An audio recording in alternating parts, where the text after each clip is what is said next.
Welcome to Daily News Updates by the Shipping Tribune. Here we bring to you the latest maritime daily news in a concise short-form video format, a first-of-its-kind initiative in the shipping industry. Please subscribe for regular updates. Before we proceed with the news, we are pleased to announce the upcoming 12th edition of the Asia Tribal Cargo Summit, DryCon 2026. The summit will once again bring together key stakeholders of the tribal trade for a full day of knowledge sharing and networking. We look forward to seeing you there. Make sure to register today.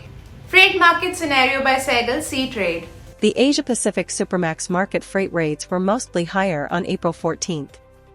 The Asia-Pacific Panamax freight rates trended higher on April 14th.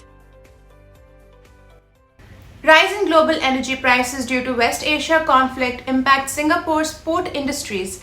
Singapore's central bank on Tuesday warned that the West Asia conflict is impacting the city-state's status as the world's top refueling port and industries due to shipping disruptions and a rise in global energy prices. The impact of conflict will ripple through the entire economy, reported the Straits Times, citing the Monetary Authority of Singapore report.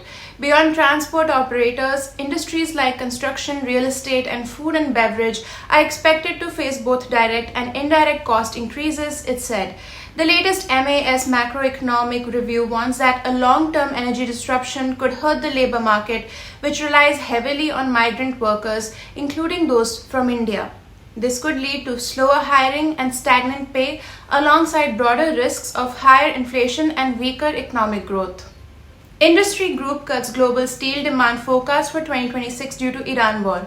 The World Steel Association on Tuesday cut its forecast for global crude steel demand this year, partly due to the Iran war slashing consumption in the Middle East.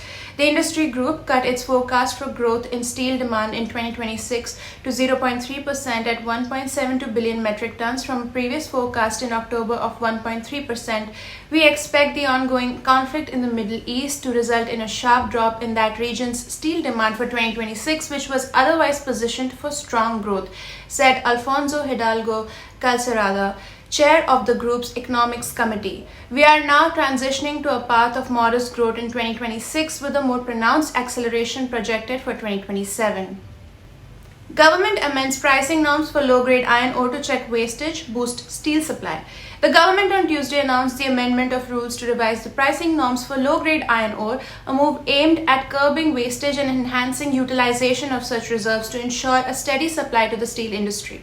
The move is expected to bring low-grade resources into viable use, addressing depletion of high-grade deposits and promoting mineral conservation through scientific mining practices.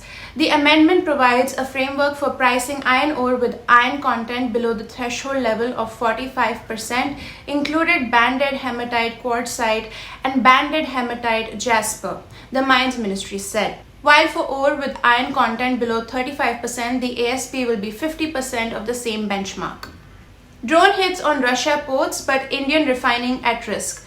Ukraine's drone strikes on key Russian oil export outlets in the Baltic and Black Seas may put India's crude refining operations at risk in the near future, according to the International Energy Agency. Last year, 80% of Russian crude imports to India originated from three major ports, Primorsk, Ust-Luga, and Novorossiysk, that have recently become regular targets of Ukrainian drones, the Paris-based agency said in its monthly report published Tuesday. Any prolonged disruption to Russian port availability could significantly affect Indian refining operations in the coming weeks, according to the report.